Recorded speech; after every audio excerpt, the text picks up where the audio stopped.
gitu ya. Namun kadang-kadang melewati zaman yang kadang-kadang gayanya itu kurang bisa dipahami oleh kebanyakan orang. Misalnya pemilihan bajunya, kemudian mungkin baju ala 80 kayak gitu ya. Orang-orang ngelihat dia tuh aneh kayak gitu. Kemudian mungkin rambutnya dipotong yang gayanya itu sangat aneh buat orang pada umumnya gitu. Tapi dia pede dan dia merasa itu nyaman buat dirinya. Nah, kemudian orang II mahir membuat konsep. Namun kadang masa bodoh dengan lingkungan. Hati-hati gitu ya, ini yang perlu diwaspadai. Jadi kadang-kadang terlalu misalnya ya dia pekerja seni gitu ya, menurut dia ini seninya wah ini seninya sangat cerdas gitu. Tapi kadang-kadang seni yang dia lakukan itu berefek buruk buat lingkungan gitu ya. Misalnya dia mendesain baju, buat dia itu bajunya wah eh, apa tuh namanya tuh unik banget gitu ya, unik banget dan berkelas. Tetapi ternyata itu berdampak negatif buat lingkungan. Misalnya eh, pakaian tersebut misalnya tidak sesuai dengan norma kayak gitu ya. Dan ini kan biasanya banyak ya terjadi pada pekerja-pekerja seni seperti itu. Dan ini juga tidak termungkin di bidang-bidang yang lain. Ini yang perlu diwaspadai dari seorang intuitif.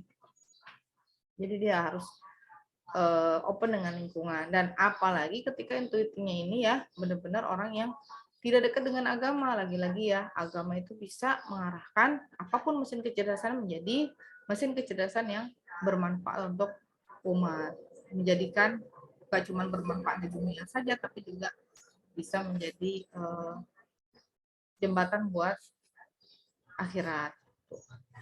Kemudian orang-orang intuitif sangat terbuka dengan perbedaan. Namun ya ini ya perlu dijadikan reminder, orang-orang intuitif itu cukup keras kepala gitu ya, kekeh dengan apa yang ide yang dia yakini seperti itu. Baik, kita beralih ke 10 sifat intuitif introvert. Yang pertama adalah pembelajar. Jadi orang-orang intuitif itu sangat senang mengembangkan gagasannya. Bagi dia, aktivitas belajar itu dapat menjadi makanan untuk menerbangkan kata-katanya dia, gitu ya.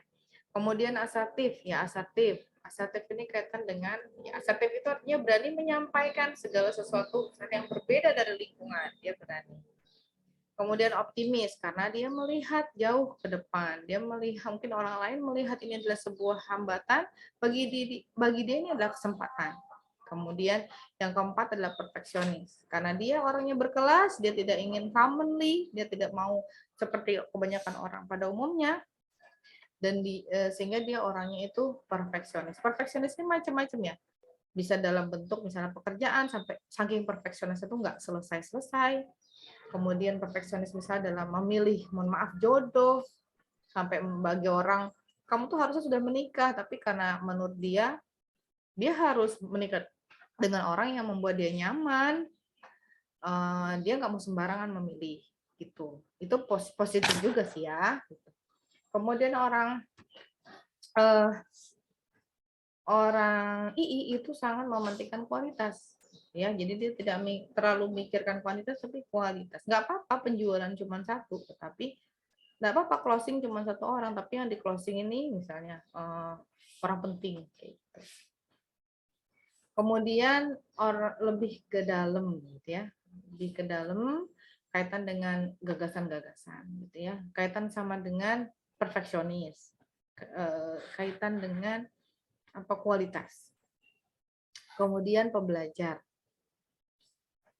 Sama ya dengan nomor 1 ya. Coba kita cross check. Cross check pembelajar.